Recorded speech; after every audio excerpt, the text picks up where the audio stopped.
कब है तुलसी विवाह? इस बार बन रहे हैं दो खास संयोग।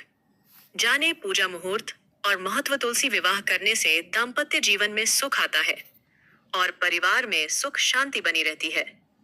जिस घर में शादी योग्य लोग होते हैं, वहां तुलसी विवाह करवाना काफी महत्वपूर्ण होता है। सनातन धर्म में तुलसी के पौधे को वृंदा के नाम से पूजा जाता है। हर साल कार्तिक माह के शुक्ल पक्ष की द्वादशी तिथि के दिन तुलसी विवाह करवाया जाता है। इस दिन तुलसी के पौधे को दुल्हन की तरह सजाकर उसकी पूजा की जाती है और भगवान विष्णु, लॉर्ड विष्णु के स्वरूप शालिग्राम से उसका विवाह करवाया जाता है। कार्तिक माह के शुक्ल पक्ष की द्वादशी में प्रदोष काल यानी सायंकाल में तुलसी विवाह करवाया जाता है।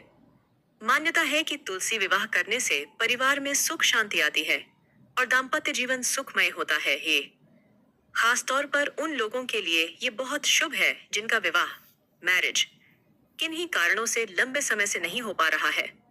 चलिए जानते हैं कि इस साल तुलसी विवाह कब है और इसके दौरान कौन कौन से योग लग रहे हैं। इस साल यानी 2024 में तुलसी विवाह 12 नवंबर को देवोत्थान एकादशी के दिन करवाया जाएगा। द्वादशी तिथि 12 नवंबर को सायंकाल में 4:04 पर आरंभ हो रही है और इसका समापन अगले दिन यानी 13 नवंबर को 1:01 पर हो रहा है। चूंकि तुलसी विवाह प्रदोष काल में करवाया जाता है और प्रदोष काल 12 नवंबर को पड़ रहा है, इसलिए तुलसी विवाह 12 नवंबर को ही कराया जाएगा। इसी दिन सुबह के समय एकादशी भी रहेगी। 12 नवंबर को शाम 5:29 से रात को 7:53 तक प्रदोष काल है और इस दौरान तुलसी विवाह करवाया जा सकता है। इस साल तुलसी विवाह पर कई अद्भुत संयोग बन रहे हैं।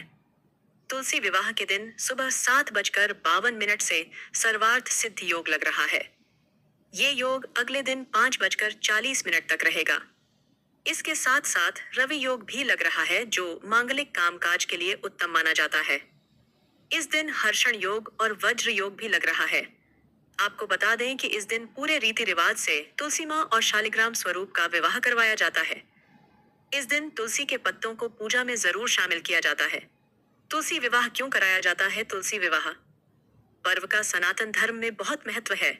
यह शुभ दिन भगवान विष्णु और देवी तुलसी के मिलन का प्रतीक है। धार्मिक मान्यताओं के अनुसार इस शुभ अवसर पर लोग बेहद उत्साह और भक्ति के साथ कठिन व्रत का पालन करते हैं और पूजा अर्चना करते हैं। ऐसा कहा जाता है कि तुलसी पूजन करने से सुख और शांति की प्राप्ति होती है। तुलसी विवाह पूजा विधि एकादशी पर भगवान विष्णु के साथ ही तुलसी पूजा भी जरूर करनी चाहिए। इस दिन सूर्यास्त के बाद तुलसी के पास दीपक जलाएं और परिक्रमा करें। ध्यान रखें, शाम के समय तुलसी को स्पर्श नहीं करना चाहिए। एकादशी पर तुलसी और शालिग्राम की पूजा करने से घर में सकारात्मकता बनी रहती है।